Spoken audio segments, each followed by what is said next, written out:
तो ये कि जो चीफ मिनिस्टर उमर अब्दुल्ला साहब ने ये बयान जारी किया है कि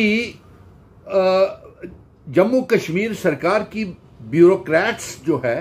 वो चीफ मिनिस्टर साहब की बात नहीं मानते हैं। और दूसरा, पत्रकार मित्र ये सवाल पूछ रहे हैं कि कैबिनेट सब कमेटी की जो पैनल की रिपोर्ट कैबिनेट कमेटी के आगे रिजर्वेशन को लेकर के रखी गई है, उसको लेकर के हमारा क्या कहना है। तो इस बात को लेकर के पत्रकार मित्रों को हमारा यह कहना है कि एक तो जो बयान चीफ मिनिस्टर उमर अब्दुल्ला साहब ने ये दिया है कि ब्यूरोक्रेट्स उनकी बात नहीं मानते हैं, तो ये बिल्कुल साफ जाहिर हो गया है कि भारतीय जनता पार्टी ने बड़ी साजिश के तहत जम्मू कश्मीर को बर्बाद करने का तरीका ढूंढ लिया है। पहले तो उन्होंने जम्मू कश्मीर को 5 अगस्त 2019 को एब्रोगेशन ऑफ आर्टिकल 370 को तोड़ करके रियासत को यूनियन टेरिटरी बना करके जम्मू कश्मीर को बर्बाद किया। और फिर एक साजिश के तहत सुप्रीम कोर्ट की हिदायत के बाद 30 सितंबर से पहले जो चुनाव करवाए और चुनावों से पहले ऐसी साजिश की कि सारी ताकत जो थी वो लेफ्टिनेंट गवर्नर मनोज सिन्हा और चीफ सेक्रेटरी को दे दी। यानी कि चुनी हुई सरकार के पास कोई ताकत नहीं है और ये इस तरीके से धोखा किया गया। और अगर उन्होंने ये बयान जारी किया है कि ब्यूरोक्रेट्स उनकी बात नहीं मानते हैं, तो अगर ब्यूरोक्रेट चीफ मिनिस्टर की बात नहीं मानते हैं तो भारतीय जनता पार्टी ने साजिश के तहत जम्मू कश्मीर के वोटरों को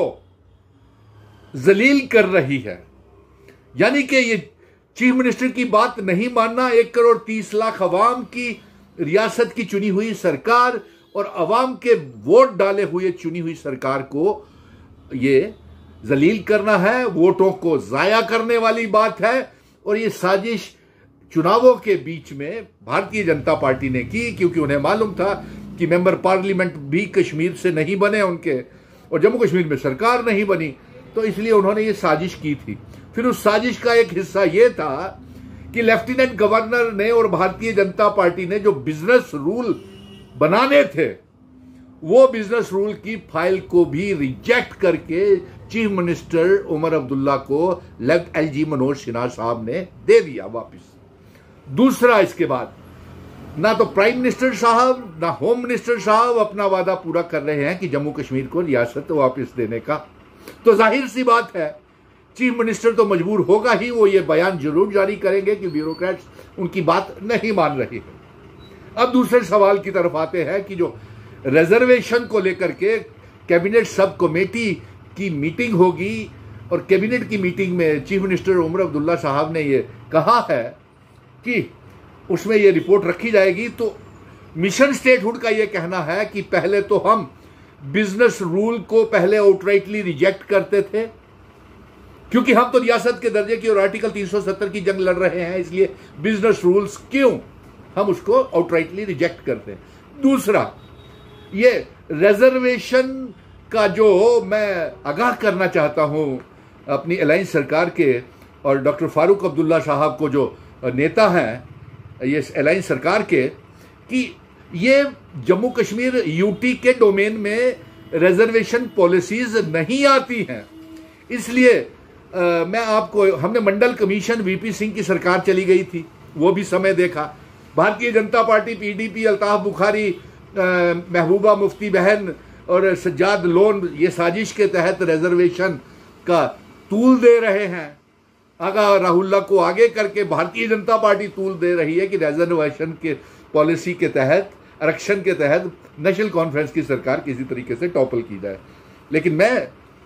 हिदायत और एक तो मैं कैबिनेट सब कमेटी की जो रिजर्वेशन की रिपोर्ट है उसे आउटराइटली रिजेक्ट करता हूं, क्योंकि ये जम्मू कश्मीर यूनियन टेरिटरी के दायरे में आती नहीं है। और ये BR अंबेडकर के संविधान कॉन्स्टिट्यूशन के तहत पार्लियामेंट ने schedule caste, schedule tribes, OBCs को, गुज्जर, बकरवाल, पहाड़ियों को रिजर्वेशन दी हुई है, वो इसके ऊपर समझौता नहीं करेंगे। मैं अपनी अलायंस की सरकार को आगाह कर रहा हूं, इसलिए आग से खेलने का फायदा नहीं है उमर अब्दुल्ला साहब, डॉक्टर फारूक अब्दुल्ला साहब, क्योंकि जिस तरीके से भारतीय जनता पार्टी एक साजिश के तहत रियासत नहीं दे रही है और दूसरी तरफ सरकार को ऑपरेशन लोटस के तहत गिराने का कोशिश कर रही है, तीसरी तरफ से हॉर्स ट्रेडिंग की कोशिश कर रही है, चौथी तरफ से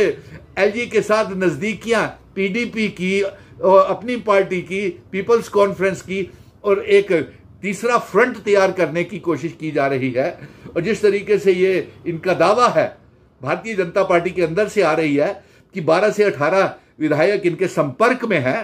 तो ऐसी नासमझी मुझे लगता है कि कैबिनेट कमेटी को आउटराइटली रिजेक्ट कर देना चाहिए इस रिजर्वेशन की रिपोर्ट को, और साथ में बिजनेस रूल्स को भी, क्योंकि रियासत इसीलिए नहीं दी जा रही है। और भारतीय जनता पार्टी के अंदर खाते से ये खबर आ रही है कि उन्होंने ये सोचा हुआ है कि जिस दिन नेशनल कॉन्फ्रेंस गठबंधन भारतीय जनता पार्टी के साथ कर लेगी, उसी दिन शाम को रियासत का दर्जा वापस मिल जाएगा। लेकिन जिस पार्टी ने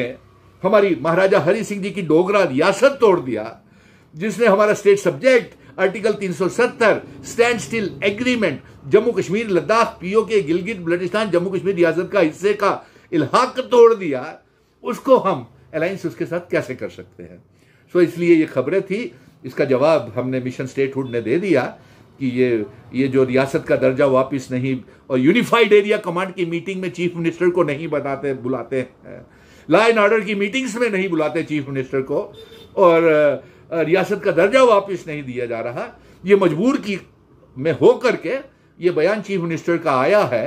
कि उसकी बात ब्यूरोक्रेट्स नहीं मानते हैं, और ये नाफरमानी करके अवाम की नाफरमानी हो रही है।